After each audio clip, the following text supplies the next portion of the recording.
اپنی زندگی میں پاکستان میں خواتین کے ساتھ ایسا سلوک نہیں دیکھا۔ میں جب یہاں سے برطانیہ گیا تو ایک بڑی ہم وہ کہتے تھے جی ہم نے عورتوں کو بڑی بری طرح رکھتے ہیں۔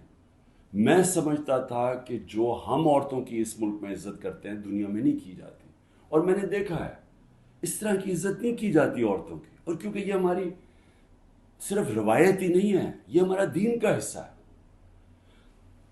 اب میں بتاؤں کہ 25 مئی کو کیا ہوا۔ 25 مئی کو دروازوں توڑ کے گھروں میں گھس گئے، رات گئے، نہ چادر نہ چار دیواری۔ اگر انہوں نے نہ فکر کی کہ وہاں عورتیں ہیں، عورتوں کو کہیں کو اٹھا کے لے گئے، بچوں کو اٹھا کے لے گئے۔ ہمیں آہستہ آہستہ جب خبریں ملی، میں مانوں ہی نہ کہ یہ ہوا ہے۔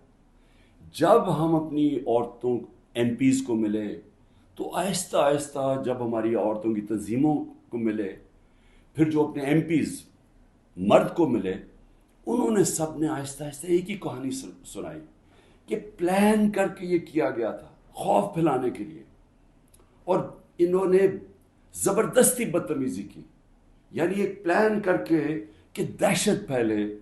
یہ اس طرح انہوں نے لوگوں کے گھر توڑے اور گھروں میں گھسے ہیں۔ تب بھی انہوں نے گاڑیاں توڑی۔